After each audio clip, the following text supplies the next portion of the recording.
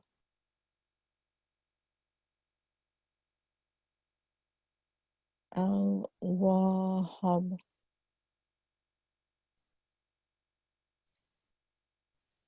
You can continue with the recitation of the name. There's something that was just coming up for me that I would like to share. And that is that, there are those things that are patterning, or our habits that we've developed that may feel like they're not the healthiest habits and not aligned with the highest light and the straight path of love.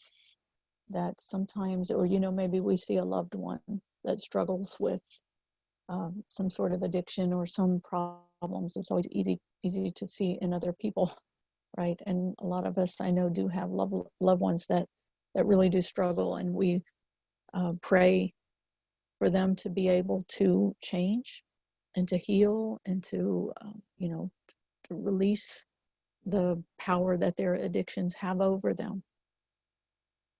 And I know I said that this is a form of mercy, inshallah, that Allah gives in those times where we struggle with the separation. And I'm sure you've heard that in the addiction that, whether it's cigarettes or alcohol or, shopping or, whatever that may be, eating, that Allah, that, that we can beg people to change, but until they're ready to change inside of themselves, they can't do it. And it's like Allah gives a form of mercy that the person can use to keep from crumbling inside under the pain of their separation, or their sense of separation, the pain, their struggle. And when that form of mercy is no longer working, then it's like Allah says, okay, this isn't going to work anymore. I'm going to give you an opportunity to find a new mercy. And inshallah, that would be Allah's mercy directly. And Allah brings that struggle of the pain and the addiction, brings the struggle of an illness, brings the struggle, right? So we can start to say, okay, I've got to find a different form of mercy right now. And we can always plant the seeds for our beloveds, and we can pray deeply for our beloveds that they find the form of mercy that will help them to know the love of Allah through their own hearts and guide them to open to the pathway of love and of mercy and Allah's infinite flowing blessings. Al-Wahhab. And sometimes we have to be with the pain of, in our own hearts, of the struggle of that we can't fix it for them. And this is another place where we can turn that pain to Allah and ask for Allah's blessings and mercy to come in to help us in that struggle inside of ourselves as well.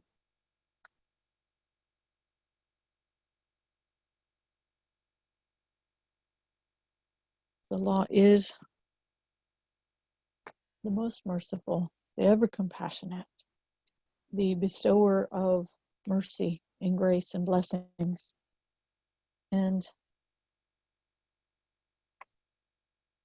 I'll read from the end of the chapter in Fauzia's book, the Divine Names book, 99 Healing Names of the One Love, where she quotes from Surah Al-Imran, the House of Imran. It's Quran 3, Surah Ayat 8, Surah 3, Ayat 8. O our sustainer, let not our hearts swerve from the truth after thou hast guided us, and bestow upon us the gift of thy grace. Verily thou art the true giver of gifts.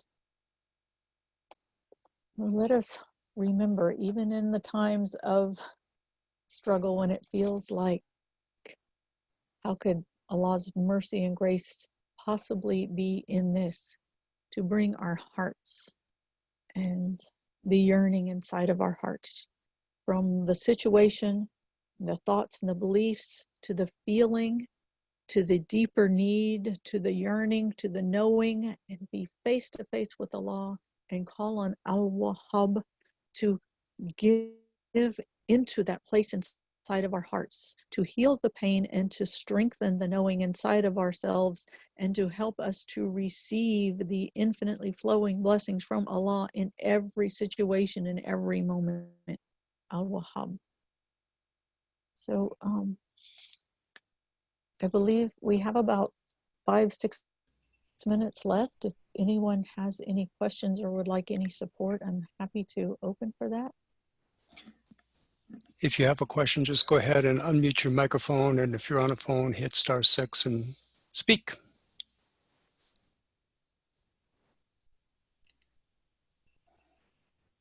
Or a comment or anything you'd like to share with Mastura.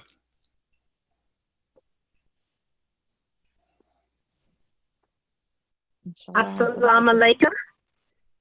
This is Salam. Linda. Hi, Salam. Salam alaikum. Well, I have to say this is very timely because I have a son with severe addictions to, marijuana and cigarettes, and, that with his mental health issues, put him in the hospital, and as soon as he got out, he's just right back to it. And, I'm really struggling. So I think the teachings today are going to be very helpful for me, and I really appreciate it. Alhamdulillah. Thank you. Thank you. I send you some prayers with that. Inshallah. Thank you. Hey, Mastura. Assalamu alaikum. Alaikum salam. This is Miriam Hand. How are you? Oh, alhamdulillah. Yeah, Doing well. so nice. How are you? So nice to see you. Good to see your name. Yeah, I know. I guess I could, we'll just do it that way right now. Okay.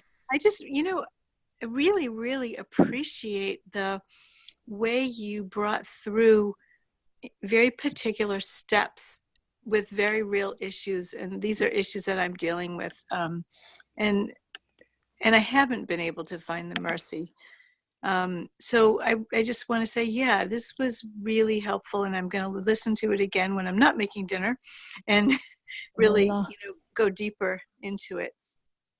Yeah. So thank you. Thank you. Assalamu alaikum.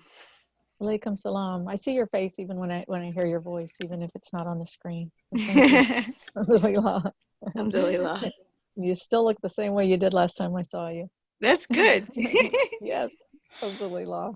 It's beautiful. And I'll say, for both of you, if you and anyone else too, if you need support, you're welcome to reach out to me. I think you guys know how to reach me, and happy to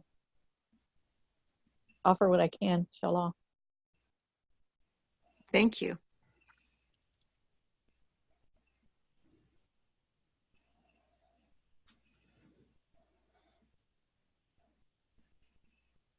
Anyone else?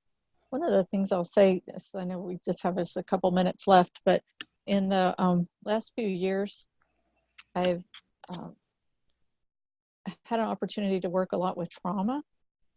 And one of the things, that most people, I believe, that, scientific studies show, and all the studies that have been done, the ACE studies and everything, show that people who experience addiction and that of any kind, a lot of times they have been through trauma, right? And trauma, life is full of traumas for everyone, some more severe than others. Trauma can be defined as anything that separates us from ourselves, right? And this life is orchestrated in order to separate us from ourselves. And some of us have varying degrees of trauma that really cause deeper splits than others, but this is the life journey is all about separation and inshallah returning.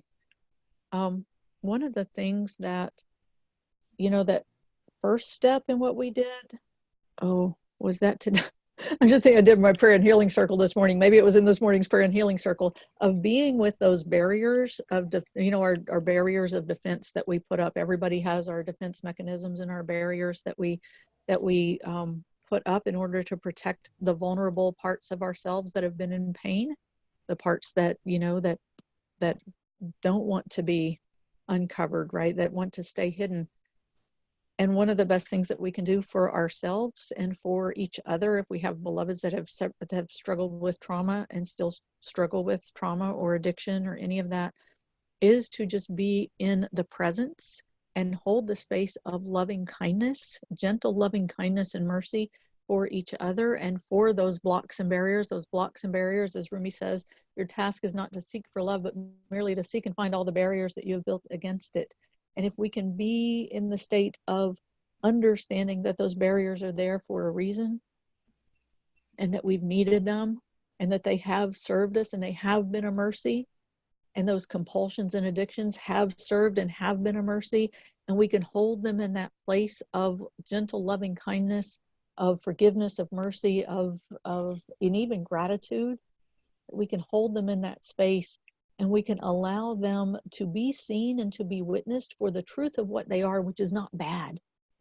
It's not inherent badness or evil that we sometimes can judge them to be, but to be in the state of mercy and grace and forgiveness and gratitude, and allow them to be seen and witnessed and receive Allah's blessings that can help to, just on the scientific, on the, physiology part, to settle the nervous system and take us out of that trauma, the separation of trauma, and settle us into our bodies where we can be at peace in our hearts, inshallah. Rahima had a question or comment. Rahima, why don't you go ahead and unmute yourself? This will be our final comment for today. Okay. So thank you, Mastura. I only was able to come in about halfway through, but I've been around people who want their problems to be solved and their pain to go away before they turn to God. And on this path, that's kind of a hard thing to listen to. And I'm just so grateful for offering Al-Wahhab and your insights and the insights at the end as a place to sit when people can't hear that turning to God might be something they could do now. Or I don't even want to try to tell people that what they're facing could be a blessing, because I've walked through those places myself, but it's just hard to be with people who think, well, when this all goes away, then I'll turn to God. And it's like, yeah. Oh, beloved, so this has just been a real help to hold people in that position. So I'm really grateful. Thank you. Alhamdulillah. Thank you. Yeah. And I don't know about you, sometimes I in the same thing, it's people, they feel that anger toward Allah, the blame, the how could you, and I can understand, because a lot of people have been through some really difficult things, so it's really hard to want to go to God when, even though we think we're mad at other people, ultimately there's a place inside of ourselves that is raging mad at Allah. Right. And so, yeah, that's where, just holding the mercy, alhamdulillah.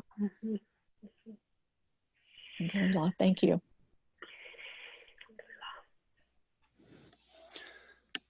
So thank you, Mastura, for a really wonderful, lovely teaching today. Anybody that wants to find out more about what you're doing can go to your website. The link is in the description below, and they can get a hold of you and interact with you and take advantage of the offerings that you have. Alhamdulillah. Thank you. Thank you all so much for being here. Thank you. Thank you.